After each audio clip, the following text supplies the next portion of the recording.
So, Monza, the Italian Grand Prix at Monza was today, to the plight of every member of the Tifosi.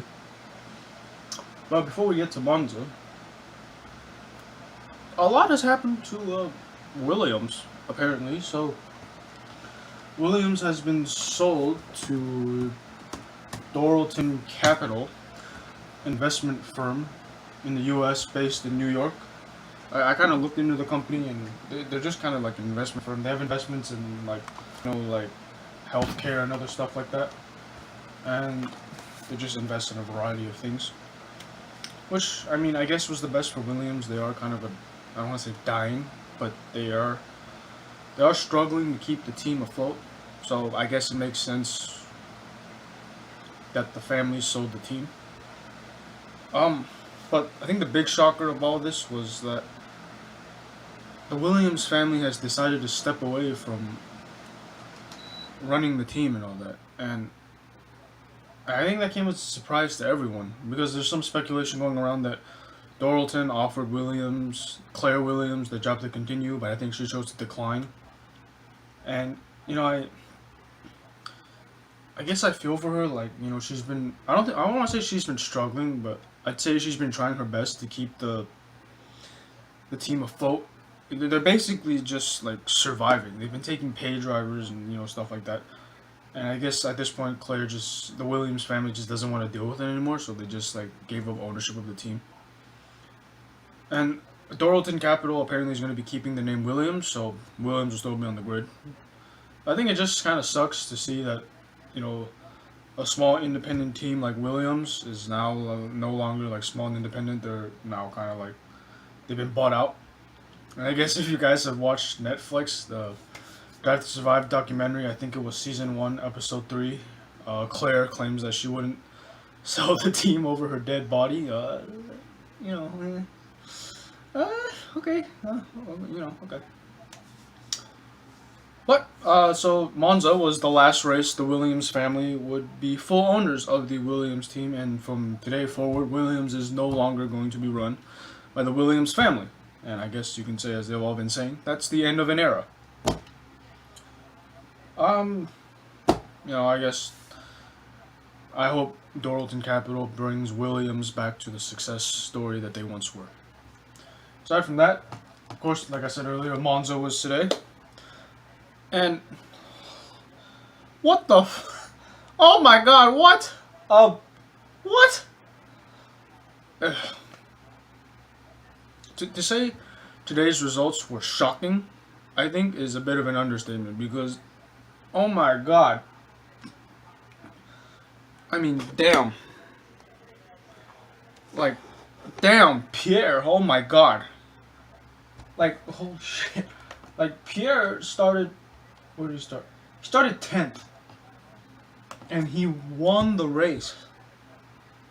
Like, holy fuck. Like, the last time, I mean, technically, this is the first win for AlphaTauri, but technically AlphaTauri is Toro Rosso. And the last time they won at Monza was with Sebastian Vettel, like, 12 years ago. Like, holy shit, man. Pierre just did something that, like, nobody expected. Like, today's entire podium was just a freaking surprise. Pierre got first. I mean, of course I'm happy. A Honda team got a podium. I got the victory, so I'm pretty happy. But last video I was like, dude, if Lewis just magically DNFs the next 2 races and Max just suddenly like gets the top step of the podium, like Max might actually be in contention. Oh, it's kind of close. Lewis got 7th, but then Max. Oh my god. Max had mechanical problems, so his car just couldn't even continue. I think Max retired at lap 30. Which, like, what the... You guys know I'm a bit of a Verstappen fan. I like Red Bull. I like both teams. Albon, though. I mean, holy crap. 15th, man. Now, I know Red Bull's not the strongest at Monza. Their car is not suited for, at least they were, I don't know if they are this year, but I know Red Bull usually isn't suited for the circuit at Monza. Red Bull has a better chassis, which is why at Monza they don't usually do as well. Which, I guess explains why Albon is like 15th, right? But then Pierre is top step. So, like, I know they're supposed to have different designs, so I guess something happened. I didn't watch the full race. I do know Lewis didn't win because Kevin Magnussen had like an accident or something. What happened to K-Mag? Yes, K-Mag had an accident, and then Lewis went into the pit, and when the pit lane entry was closed, so Lewis got a 10-second stop-go penalty. He dropped down the order like a stone. And he fought back to 7th, which, I mean, it's points still, but Bottas got 5th, so Bottas beat out Hamilton. And now Bottas is 2nd in the standing, 7 points ahead of Verstappen. If Verstappen had I don't know if the car did something, but if the car had just worked, I think Verstappen would at least be 10th. He would have taken Sergio Perez's place. But that's only hypothetical. So, let's talk about the standings. So, like I said, Pierre won. A year from being dropped by his old team Red Bull and getting the 2nd place in Brazil, he now becomes a Grand Prix winner at Monza, the Temple of Speed.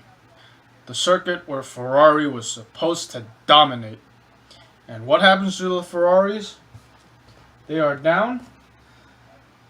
Oh my god, I can't even look at this.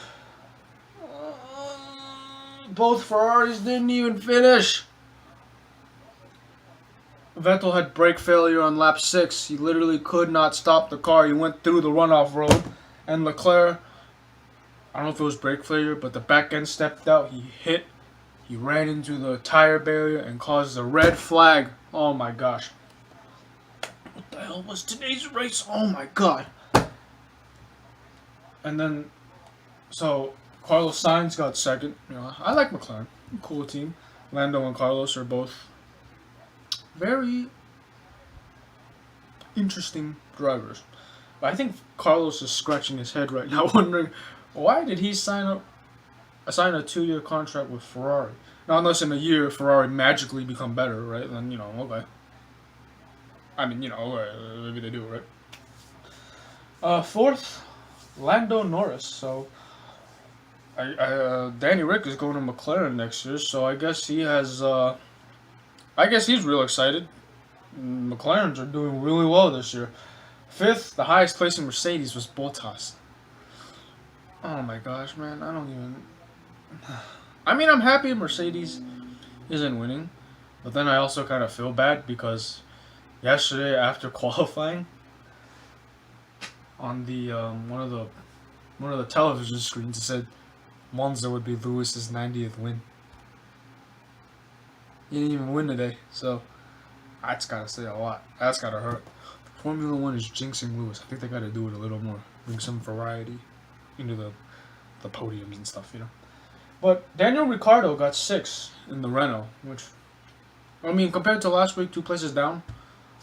I don't really know the strengths of the Renault car. Renault's not one of my favorite teams, like I've said before, so, I mean, they're fighting for the points in the top, 6, so can't complain. So, I mean, the Danny Rick, McLaren next year, that McLaren's going to be, super strong. Plus, with that Mercedes engine, they're going to be near the top.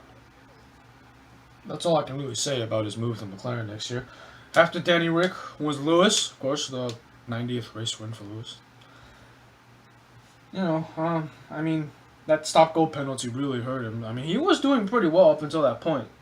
I think he fell down to last and fought back to 7th, so I think from 14th to 7th. Oh, no. From 16th to 7th. I mean, that can't be too bad. And then Esteban Ocon was next, and then, everybody knows his whole incident with Kimi during qualifying, I mean, 8th, I'm not going to complain. It's not a bad result. At least Esteban's back in the sport. And then 9th, Daniel Kvyat. He finally scores his first point. I was so happy. The torpedo. Maybe he finished. Actually, has he? I don't think he's. Has he? I don't know if he's finished in the points this season. Someone correct me if I'm wrong. but he finished with the points this year. So, not complaining. He got points, 9th, 2 points, better than nothing. And then next is Sergio Perez, who got 10th. So, Force India. Force India. Racing Point, Force India, not too bad. Like I said, okay. Before I go any further, Sergio's teammate Stroll did get 3rd. So, for once in the past 6 years, it is not a Mercedes, Ferrari, or Red Bull are on the podium. None of those teams made it to the podium today, so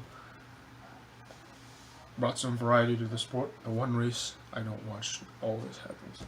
JK, I don't watch any of the races because I don't want to wake up at 5 in the morning to watch Mercedes win. Okay, maybe I should have watched this one. Anyway, 11th, Nicholas Latifi. I don't know how he managed to beat Russell, but Latifi, he still scored 0 points, but Latifi got 11th. So, for a first-year rookie, 11th. Can't say that's too bad. 12th, Roman Grosjean. You guys know my opinion about Grosjean is just...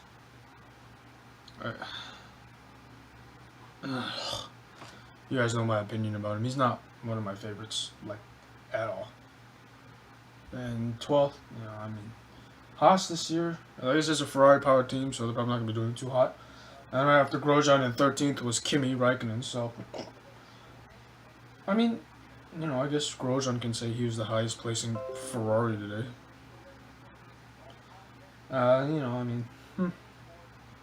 14th, George Russell, like I said, Latifi beat him, so...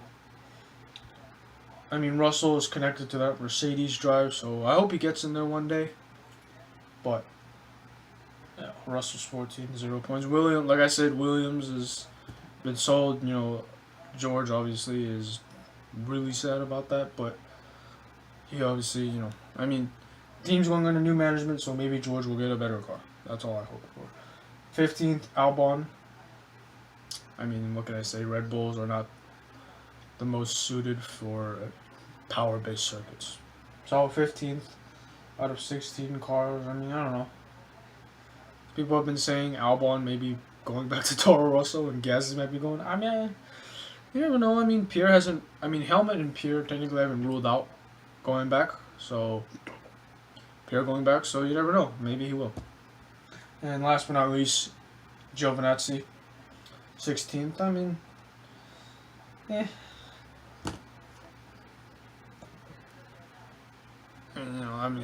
After his accident from last week,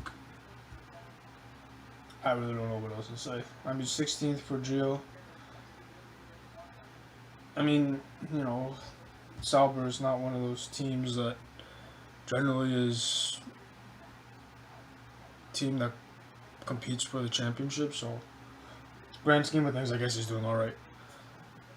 And then the non-finishers, Verstappen, Leclerc, Magnussen, and Vettel. My boy Verstappen didn't even make it today. Oh my god, I'm so sad. But at least one Honda Power car got on the podium, and Pierre, so I can't really complain. I'm happy today. So, not too bad for today. But other than that, aside from Williams being sold and the Tifosi probably changing from Ferrari to AlphaTauri, there's not really much else aside. Oh, yes, okay, so Renault have announced they are changing their name from Renault to Alpine. Don't know what that's all about, but they're changing their name, so okay. I don't know why they're changing the name, but they're changing the name, so there's now 3 Al teams on the grid, AlphaTauri, Alfa Romeo, now there's Alpine, what's next, 2020 has brought so much weird things. I don't know what's happening next, but